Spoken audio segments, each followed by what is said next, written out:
Solution of 12 gram of non-electrolyte A prepared by dissolving it in 1000 ml of water exerts the same osmotic pressure as that of 0.05 m glucose solution at the same temperature. The empirical formula of A is ये और molecular mass of A पूछा हुआ। देखिए कुल मिला के इन्होंने basically कह दिया है ये आइसोटोनिक सॉल्यूशन बनते हैं, ठीक है, सेम ऑस्मोटिक प्रेशर है, तो जो आपका पाई ए है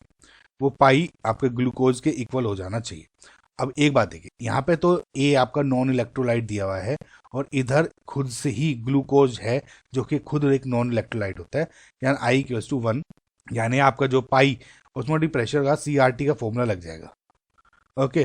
तो सी ए सी जी, आर टी सेम है, सेम टेम्परेचर ऑब्वियसली, ठीक है, तो ये हट जाएगा, तो सी ए इक्वल्स टू सी जी हो गया आपका। ओके, सो कंसंट्रेशन निकाल देंगे आपके, जो इसमें बेसिकली मोलरिटी है, तो number of moles of A divide by 1000 ml of solution या 1 लीटर ऑफ सॉल्यूशन बोल सकते हैं 1, ठीक है, तो सी जी भाई लीटर में कैलकुलेट करो तो 1 लिख दिया, तो एन ए हो गया, तो एन ए क्या हो जाएगा, mass of A upon molecular mass of A, समझ में आया ना, 1 लीटर है ना गाइस, 1000 ml, तो मोलैरिटी यहाँ सीधा ये इक्वल हो जाएगा, तो W A upon M A equal to C G क्या दिया हुआ है 0.05। ओके, मास ऑफ ए क्या दिया हुआ है यहाँ पर 12 gram is given, 12 divide by M A molecular mass यानी 0.05, यहाँ से एम ए की वैल्यू आ जाएगी 12/0.05 यानी 240, तो बेसिकली जो मोलिकुलर मास है आपका इसमें ओके इज 240 आया है, तो this is your correct answer 240।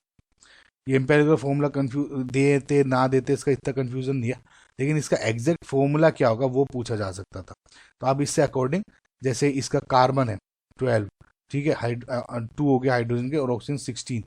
ठीक है, तो ये हो गया आपका 89 20 2 1 2 30 हो गया, तो बेसिकली आप इसको कैसे निकाल सकते थे कि 30 है 240 है डिवाइड कर लो, यानी अगर ये हो गया 3 8 जा, तो इसका 8 टाइम्स कर दोगे अगर आप C8H16O8 इस तरह से, तो ये आपका आ जाएगा, तो कुल मिला के इस तरह से निकालें, लेकिन फिलहाल करेक्ट आंसर आपका 240 है।